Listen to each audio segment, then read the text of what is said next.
Okay, guys, we're just about to resume. Are you there? Did you have a good coffee? Yeah. Yeah, Mm, thank Yes, you. sir. So, can you Yes, see the sir. slide still? Yeah, he sees the yeah, yeah. slide. Okay.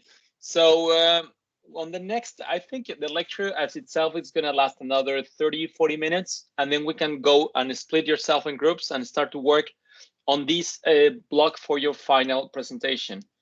Now, uh, remember, I think whenever we label one corporation, it's really hard to get rid of this bad reputation. And this is one of the, that's why I think it was a good example to speak about Nike. Okay, because in general, enterprises do not overcome to be from good to bad in one day.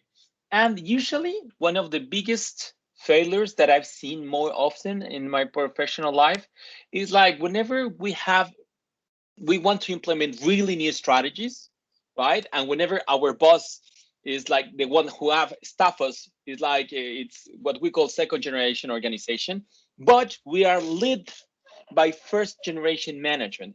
So this is a huge problem with intercultural management. Whenever the point is about we need to learn, right? And this is a very slow learning curve. And I think this is why I've chosen this example to put it here, because Nike is one of the most representative examples that we have about organizational learn. Why? Obviously, there's it's a lot of similarities between change and organizational learning, but just to mention a few ones, change, it might be something that happens just once and that's it. And be careful because change doesn't mean that you will make something better, right? It can be for worse. Whenever organizational learning might give you all the infrastructure, the methodology, the culture for you to keep on moving. So learning organization, we can define it like they are the ones that are leading on rapidly changing environments, right? And this requires a lot of improvement. And whenever you need this continuous improvement, therefore you need to set up the basis for this to learn. Whenever we don't learn, we just commit the same mistakes over and over. And whenever we have this rapidly changing environment, this is just a terrible combination. So change remains only as a discourse, purely cosmetic, and it doesn't have a long life. So learning organization, it's a thing that we can always want, right? This is, and we can define it very broadly as a learning process that involves interaction of different groups inside of the organization, right? We can apply these to different level of analysis that will leave something that we need to get. So the key points here about learning organization is interaction with internal and external stakeholders. That implies different level of analysis. And thanks to this, we will achieve the goals that we have set continuously. Okay, this is one of the definitions. But specifically, I would like to hear what do you think about the practical implications of this? Does this learning organization, do they sound idyllic? Absolutely. This is something that we really would like to want. We would like to get in our organizations. Is it desirable? Completely, without a question.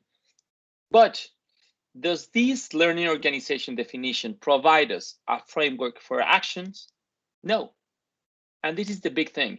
We know where we want to get, but we don't know how to get it. So I think this could be one of the questions that might be part of your first building block for your final presentation. It's like, what are the concrete triggers for organizations to be on the right path of learning, right? Is there any specifically concerns about a materiality issue or not? Okay, so here, did you see implicitly where I'm making the difference between the organization and the issue?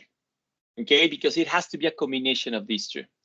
Now, I would like you to think about what are the concrete changes that we need on behavior for in order to enable this. What is the type of policy, programs, maybe measurements that we need to use in order to make this organization to learn? And most of it, how much resources we need to allocate to this change. So these might be the 3 subsequent questions that might help you to organize your final presentation. And the main question is like, how do we get from where we are to where we want to get in our organizations? Now, specifically, Garvin, 1993, almost 30 years ago, said like, thanks to 3 things. We need to get meaning, we need to get management, and we need to get it measured. Whenever we said meaning, it's like we need to get really grounded what we need to learn, that it must be feasible and actionable.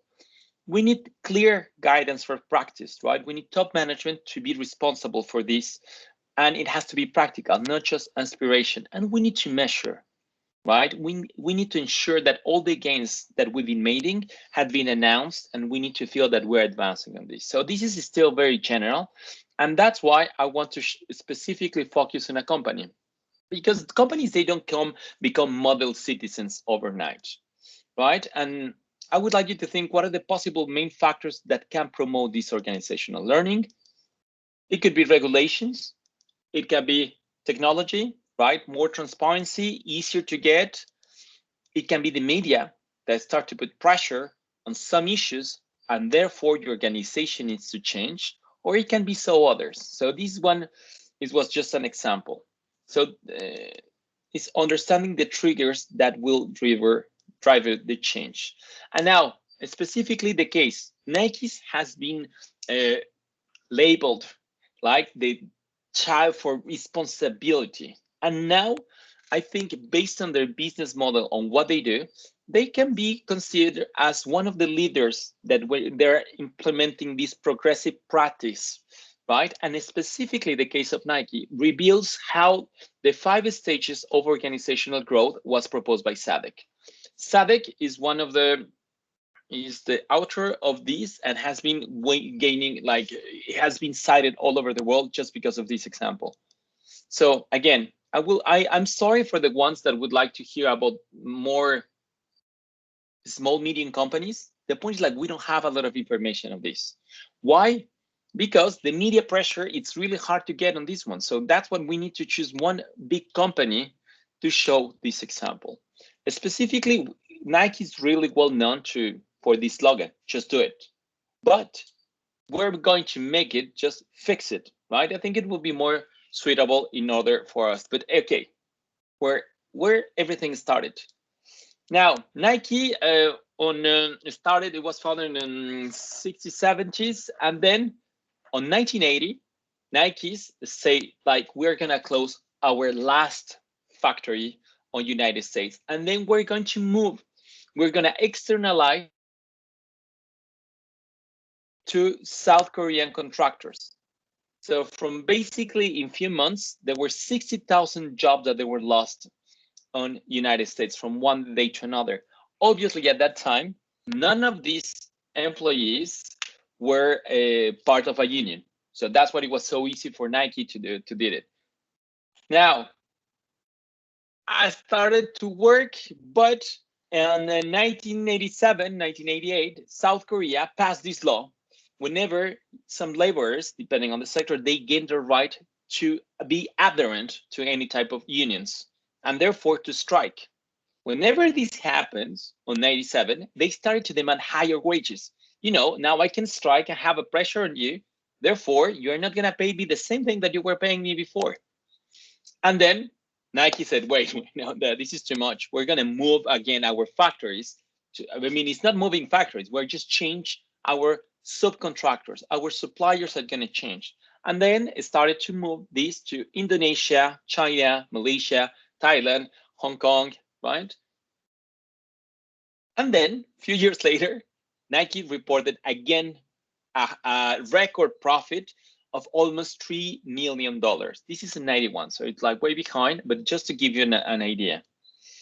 Now, on 91, there was this guy who was a reporter at the time, and said, this is like really poor working conditions in Indonesia. And it's not only the footwear industry, but it's Indonesia itself. And started to write in some papers, and it was okay, making some rumor, but nothing really impactful. 1982, Nike said, I will sponsor these guys, the Dream Team in Barcelona, one of the greatest teams in history. And then it was a boom of this publicity, specifically with Jordan. I don't know if you guys remember, but I remember when I was young and it's like, yeah, Jordan, the Dream Team, Nike. And then we have all these products everywhere around the world. And therefore, there's a lot of newspapers that started to replicate what Bellinger was saying. Okay, this is not necessarily cool, what is happening in Indonesia, it's fine. And then it started to become an issue. And Phil Knight, he was the CEO of Nike at the time, he said like, no, everyone, yeah, it's not our fault. It's like he was angry, and then he didn't hide it from, and then he started to do like public statements. I was like, it was not their fault.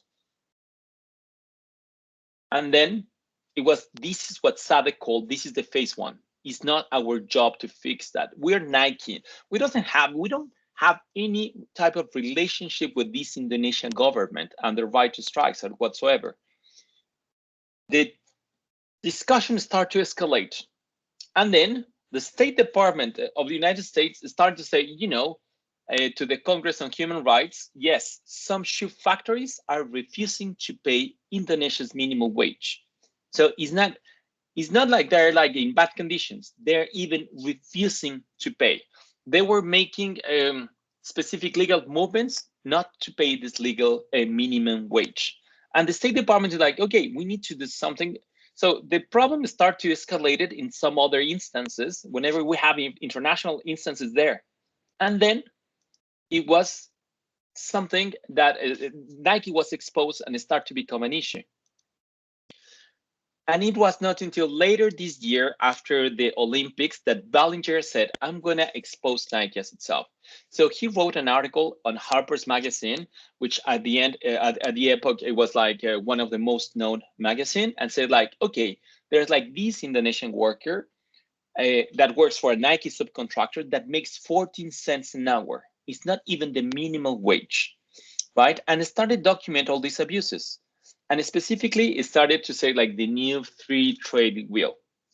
And it became kind of viral. What happens? What was inside of this document? You can see the, I don't know how they call it in English whenever you get paid, like the bulletin de paie, the fiche de paie, like and it shows the name of the person. And her name, it was Sadisa. At the year, I think it was 14 years old. It was legally able to work. And he did an average of 260 hours a month.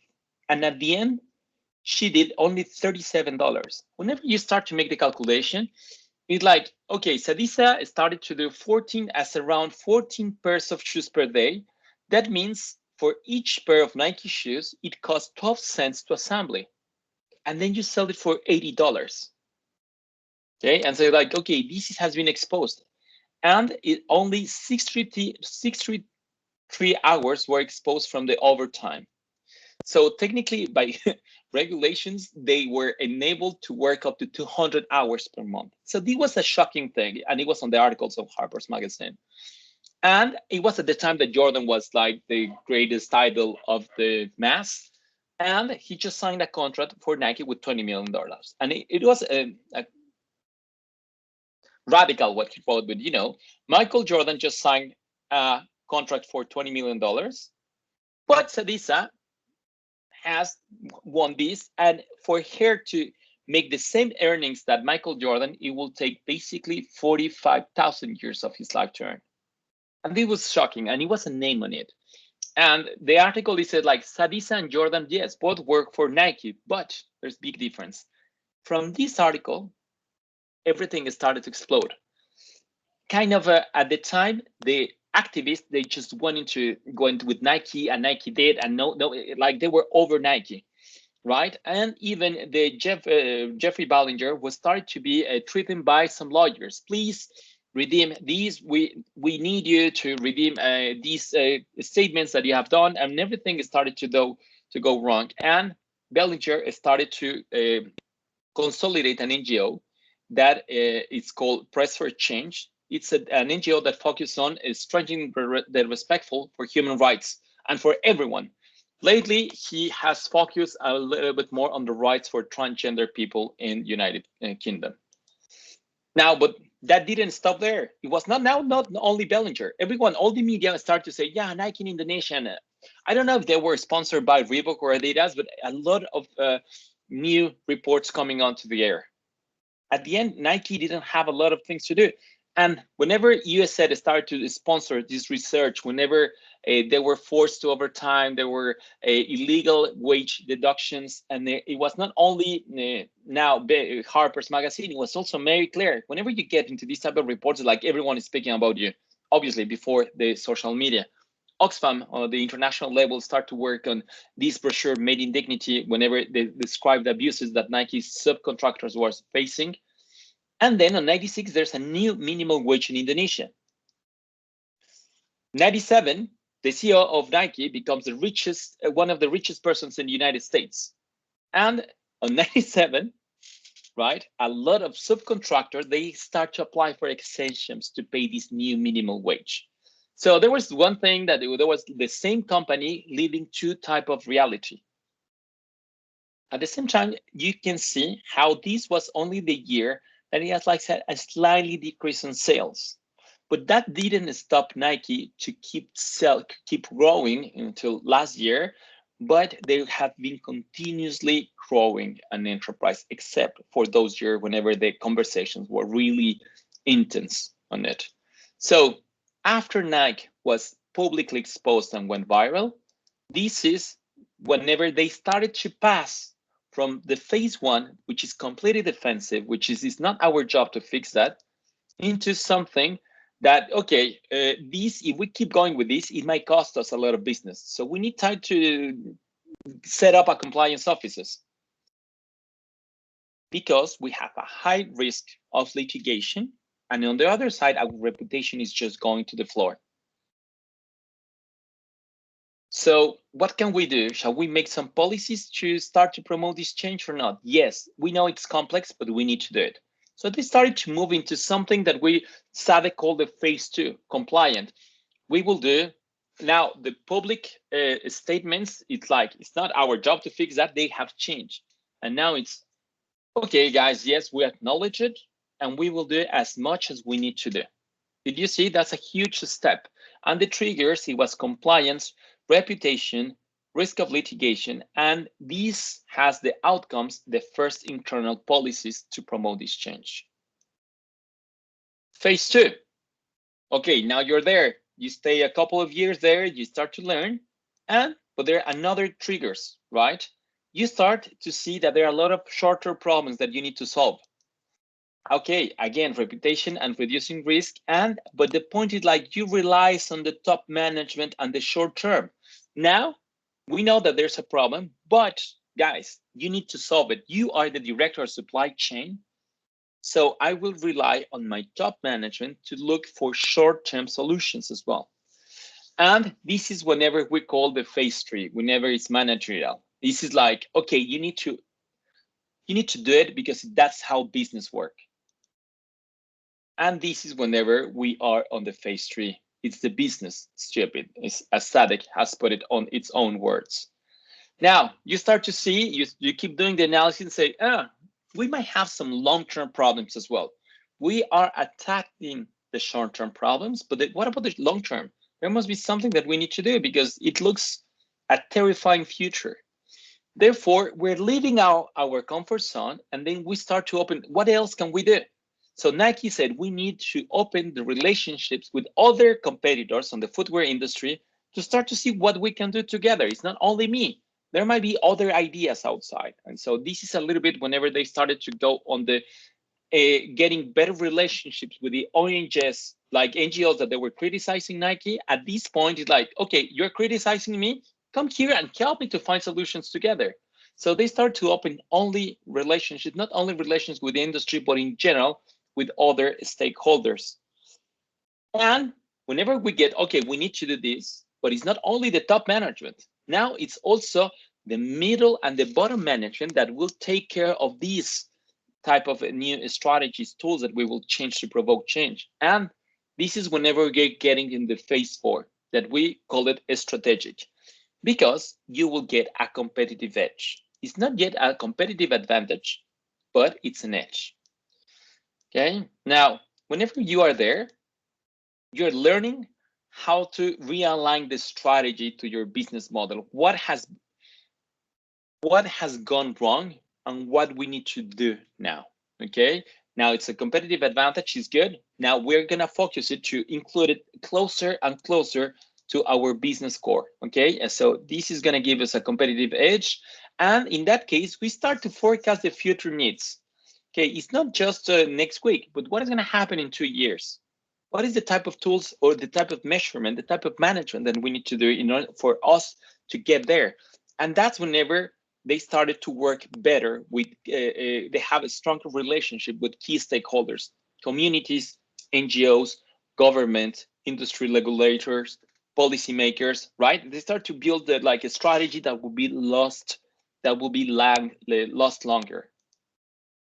And we get into the final phase that we call it civil. Now we know how to do it. Now it's kind of, we are indoctrinated to know, we understand that we can make a change, right? This change is positive, it will give us advantage. So we are going to make sure that everyone does it. They firmly believe, right? So this is whenever materiality issues are completely transparent and therefore they have been treated. Whenever you're in this phase 5, is you're getting closer and closer to the core business, right? And then you're making as sustainable as possible. You have sometimes not a strategy, but you have meta strategies. You start to think about really the future role on business and society. If we want to see it, it's like the pyramid of Maslow, right? Now you have assured your physiological needs, your affection needs, and then you're on the stage of self-reflection that is going to make you happy. So first phase, defensive. It's not our job to do that. Phase 2, compliant. We will do as much as we need to do. Managerial, it's the business, just do it. Phase 4, strategic. If we do it and we see long-term, it will give us a competitive edge. Phase 5, civil. We need to make sure everyone does it. Okay, so those are the 5 stages that Sadek was speaking about. Whenever we, like, how can we go from very defensive one to a very civil one whenever we want everyone to do it? But hey, wait, it doesn't stay there, because okay, here it's just, I put it another one for you to remember. We move how defensive, compliance, we move to managerial, right? We went to strategic, and finally to civil. So here is just a little synthesis about the 5 different ones. Whenever you start to defend, whenever you just want to mitigate the erosion of economic value, whenever you want to enhance economic value. Okay, so you're moving to be more open, and then you're doing well by doing good at the same time. Before I keep moving, is there any questions so far? We're just speaking about Nike. We didn't speak about the materiality issue yet. Are you following me? Do you have any questions, comments so far?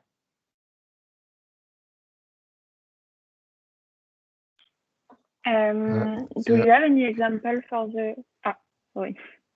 Go ahead, For the last phase? Yes, I think Nike right now, they are there. Okay, they are like promoting this broad industry participation in CSR. Some of the counselors of the sustainability direction of Nike have been working with other ones on the footwear industry, on the textile industry. So I think right now, I know that we might have a lot of issues with Nike, specifically that whenever you buy a shoes that cost you $100, you might have paid $70 just for the marketing. Okay, but that's another issue.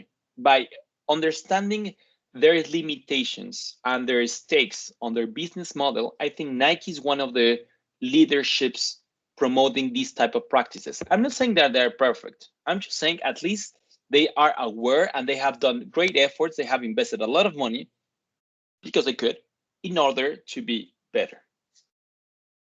There's no specific one. I could say we will see on session 9 how we have social enterprises that they have made this civil state as the core business model for them to work. Basically, they work on social problems and they just make money out of it, which is more interesting. but we need to wait a little bit to get on this part, Elinor. Any other question? I've seen that there was another question around. Excuse me, Professor. So for the company, for Nike, they sell the product directly to customers, so CSR may affect to their business. But for the company, they do business to business, so the CSR may not affect directly to their business. So how can we convince them to do CSR, sir? That's a very good point, Duan. I agree with you. This is a company that is going B2C, right? Yeah. It is a very complex weight of suppliers. The point is, like, if you're doing just B2B, I think it's easy to get the financial short-term benefits, right? You either cut on quality, you either cut on investing on your people, you might cut on IT, you might cut on sustainability to get your financial short-term results, but eventually it will catch up on you. So it says the better that you are, the maybe the greater portfolio of clients that you can choose from. I know it's hard, but the logic is the same one. You cannot be doing this eventually with all, because clients as companies, they will realize, and the expectations on the clients that might be enterprises as itself are increasingly raising their standards. So you might be losing a lot of business on the future if you don't catch up with this transformation wave. But we can speak more about this B2B specifically. Yeah. Thank you, sir. Any other question about this? I have a question for this Nike. Nike case, and I want to link the knowledge from the first part of our course of rational triangle and the how questions of CSR model into this case. So can you explain me about the stage and which stage will be the Nike apply rational. I mean, which state is apply rational, what rational triangle, and which state the Nike apply residual and integrated CSR model? I think that's a good question, Hue. I think on the rationale triangle, I think the three of them might apply in different times. So I would like you to think organization that it's a very dynamic entity. They're not always the same. And usually whenever you have different projects, there might be a huge diversity inside. So it's a hard question for me to give you a specific answer. I would say that depends on the time and the different stages that we have seen. At the beginning, on the defensive, they didn't have any idea what was corporate social responsibility or sustainability. So, and at the end, they were very good on the civil. So the three rationalities might apply specifically for this one. Does that sound convincing to you, Hue? Oh, because I think that from the presentation of yesterday of the first part of our course, I seen that some company has motivation of public interest to do the CSR activities. However, they are classified as strategic and integrated companies using a strategic CSR model. So I have a confuse of those two rationale triangle and the how questions.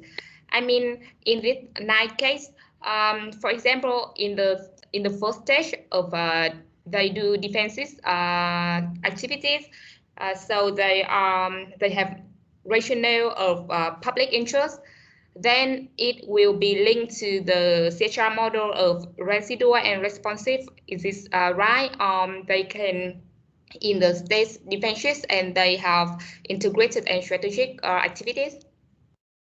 I would say specifically for this, whenever you have public relationships and then you depend on this, you are on the compliance stage. Specifically for that example, whenever you go with the reputation and they reduce the litigation risk, you are here on the compliance. Whenever you want to mitigate or reduce this probability for you to get economic value decreased.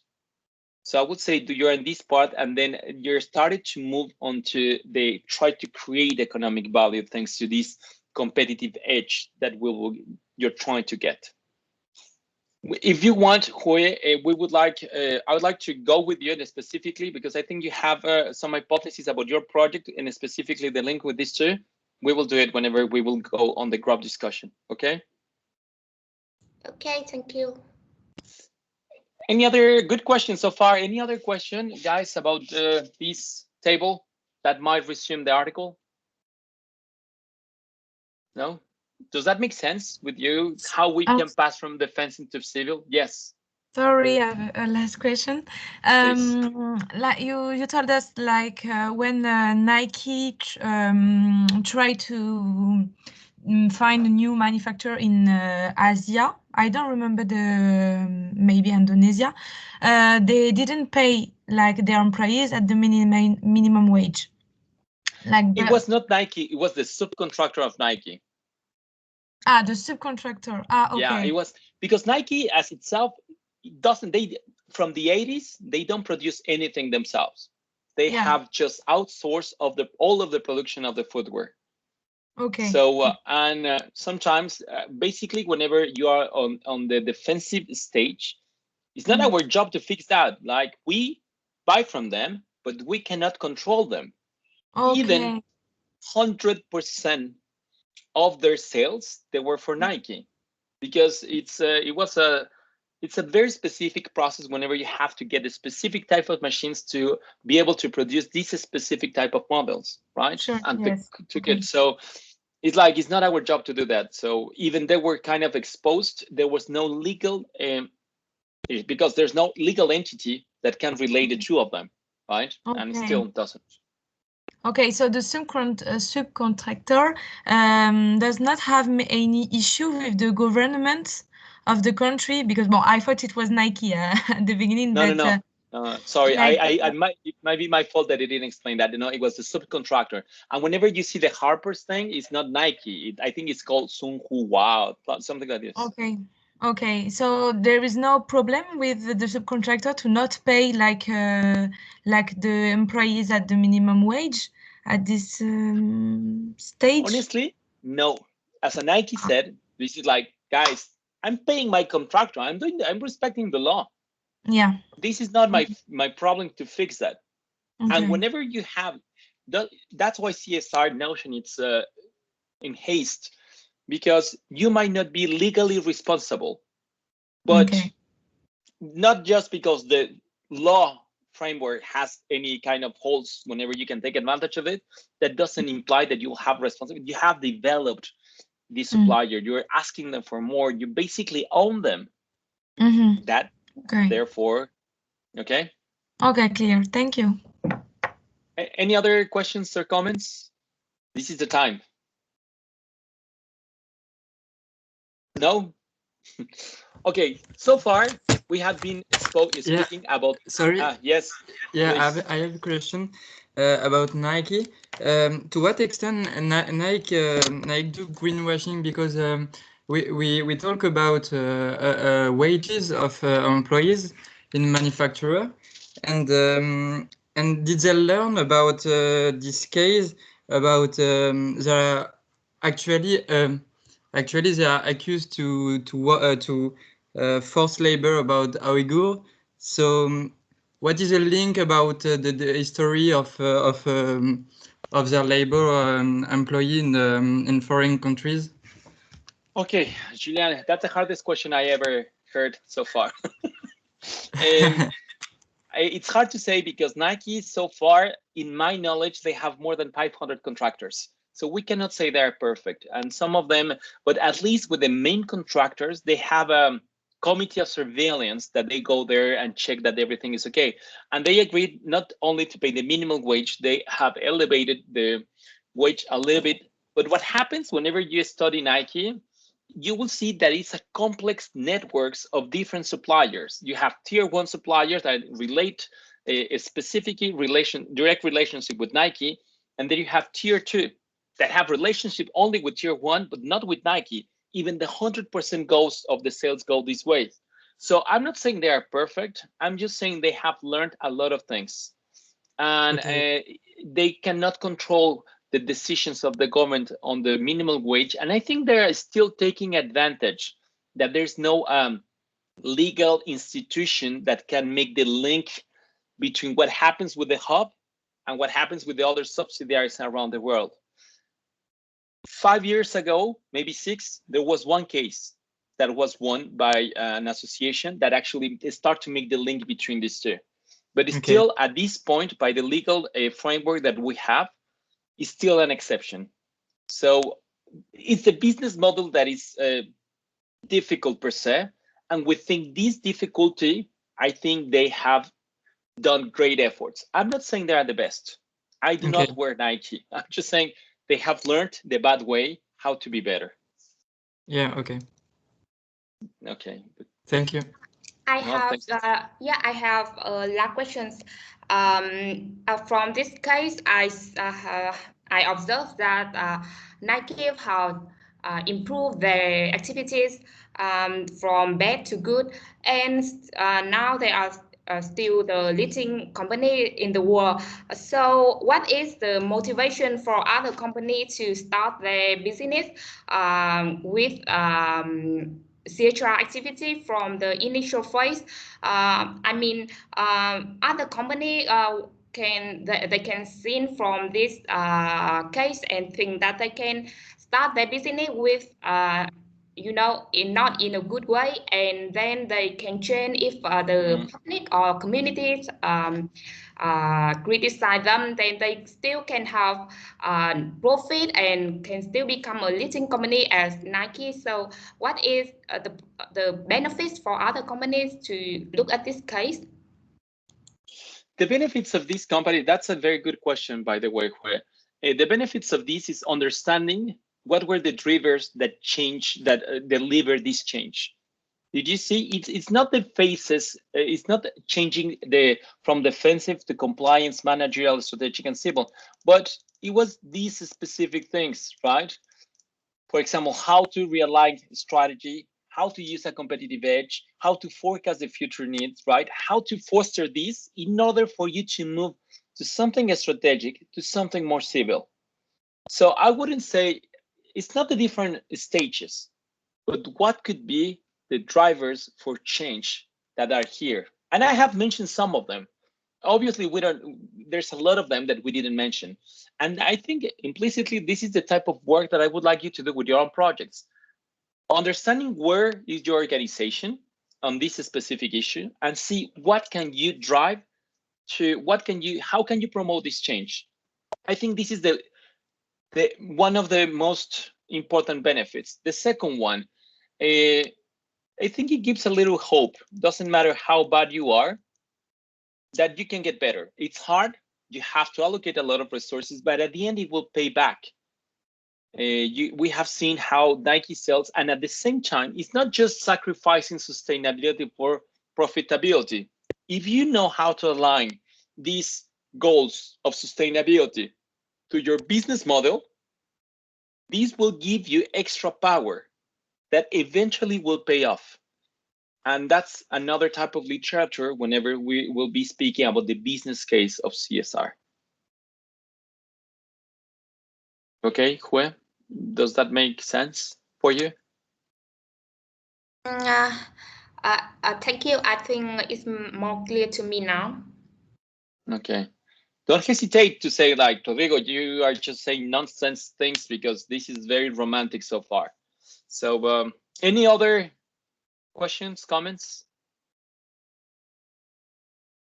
Okay, I'm just gonna, again, this is interesting, but it's just the stages, right? What I think it's more practical, it's to understand how we pass from one to another. What are the things that we need to promote? And what are the things that Nike was paying attention? They didn't want to move from one phase to another. That's just an artificial classification to understand where is our organization standing concerning this issue. Now, there's also the social issue per se. So it's not only about your organization, but also about the materiality issue per se. here we're speaking about the labor works and the labor rights in our supply chain, right? So these can be, it needs to mature itself and needs to be exposed itself. So the issue and the organizational learning stage might be these two variables that we can use in order for us to map our organization and our materiality issue that we have identified on previous sessions.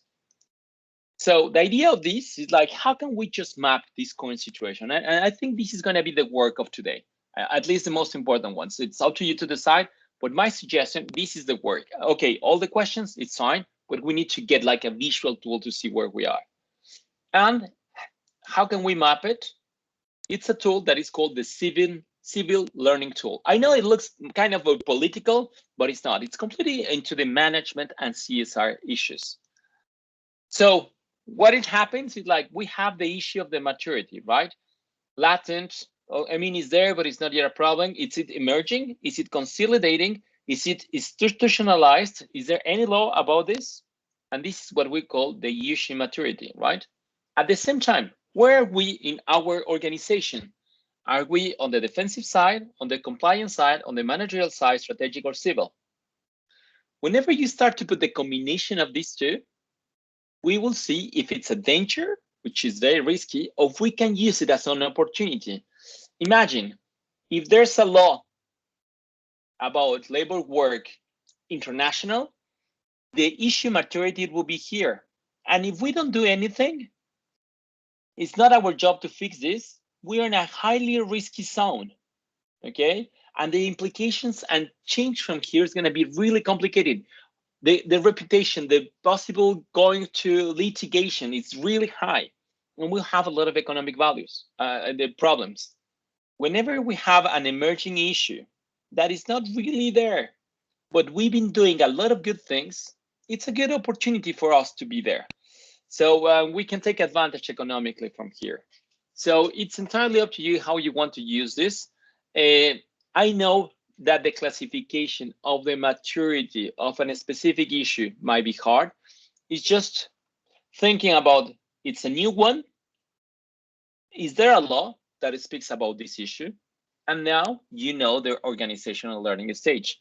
So my advice is work on the materiality issue that you have selected on session 4 and try to map it about the thing that you know, because this is going to give us an idea how hard or how risky is going to be the change. Are we going to use the arguments to increment our economic value, or are we use the arguments to say like we don't want to go to litigations, our reputation is in stake? So this will give us a lot of insight. How can we just move on the communication of this issue? Is that okay?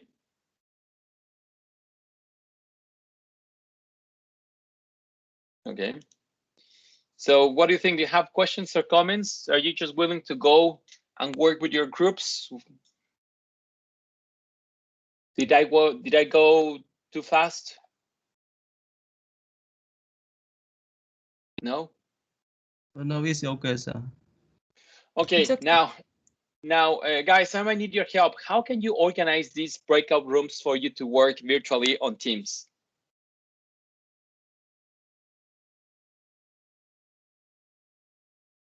Yes? Sorry, can you repeat the question? This is the time that you work by groups and I go and visit you one by one.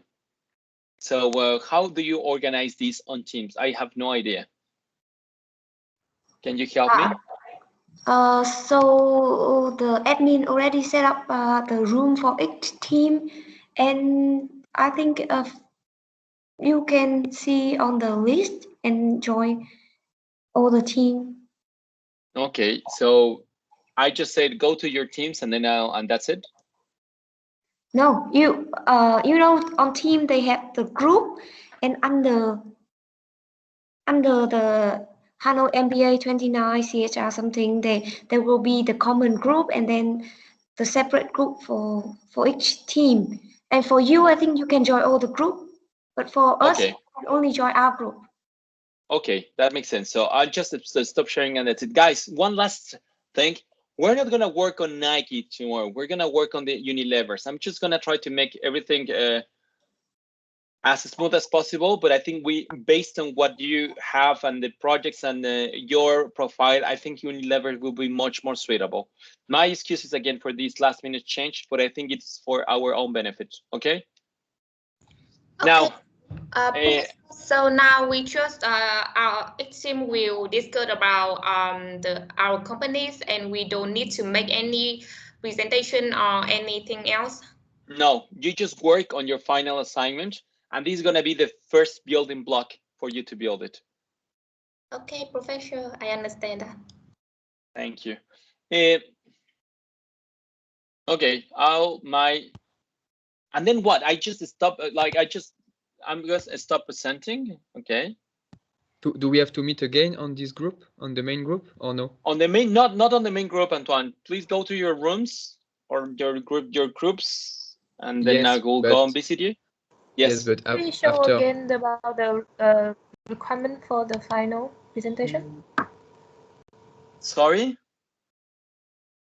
Could you show again the slide that you already showed about the require on the final presentation? I think it's gonna be easier if I send to you and I try to post the presentation online. Start to discuss with your team, and I'll go one by one and then group by group to discuss a little bit more with you specifically. Okay. Okay, thank you. Excuse me, Professor. We will start group discussion from now to the end of today, or we discuss it in how many minutes? So until by the end of the class, you discuss this and try to create the slides for you to be advancing on the final assignment. So basically, it's a civil tool that I would like you to work on. Yeah. Thank you, sir. Okay.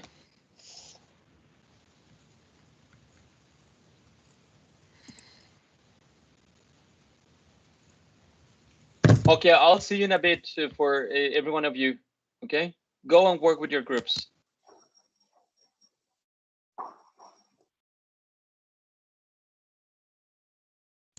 Could you please upload the slide on Canvas or just send Professor?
Các bạn ơi, thầy giáo có nói khi nào quay lại không?